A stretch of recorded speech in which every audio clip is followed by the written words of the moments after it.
Hello everyone, इथे मी आज create करते basic nude eye makeup. So तुम्ही बघू शकता फॉरेवरचं पॅलेट घेतलेलं आहे मी आय शेडोचं. त्यामध्ये मी basic dark brown colour outer corner आणि इनर कॉर्नरला मी करून घेतलेला आहे. त्यानंतर त्याला स्मज करते आहे आणि सेंटरला मी ग्लिटर थोडंसं हलक्या प्रमाणात लावून घेतलेलं आहे. तर तसंच ब्लेंडिंग चालू आहे असं. Blending is most important task. Blending जर तुम्ही चुकीचं डायरेक्शनने केलं तर ते पूर्ण आय मेकअप खराब होऊ शकतो.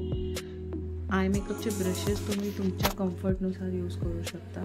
मी नॉर्मली हायलायटर फिंगर्सनीच लावते, मला ते कम्फर्टेबल वाटतं. त्यामुळे तुम्ही तुमच्या हिशोबाने तुमचे ब्रशेस जे कम्फर्टेबल आहेत ते तुम्ही यूज करू शकता. But I would prefer applying it with fingers only. So next me liner लावून घेतलेलं आहे. ब्लेंडिंग मी पूर्ण करून घेतलेलं आहे. थिक ब्रशनी आणि थिन ब्रशनी, पेन्सिल ब्रशनी सुद्धा लायनर लावून तो लुक कंप्लीट करत आहे. ह्याच आयलायनर हे झालं तुमचा बेसिक आय मेकअप. ह्याच आय मेकअपला तुम्ही स्मज लुकसुद्धा देऊ शकता. तोही मी पुढे दाखवलेलाच आहे.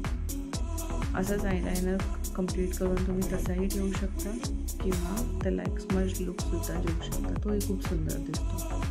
फक्त आयलायनर तुम्ही सुद्धा मेकअप खूप छान दिसेल. तुम्ही रेग्युलर बेसिसवरती पण हा मेकअप यूज करू शकता. मी काजळ अप्लाय करते इथे, बट मी जेल लायनरच घेतलेलं आहे काजळच्या ठिकाणी सुद्धा. त्यालाही स्मज करू शकतो आपण, ते पण खूप छान दिसतं. स्मज लुक लायनर खूप छान दिसतो. ट्रेंडिंग आहे आता सध्या.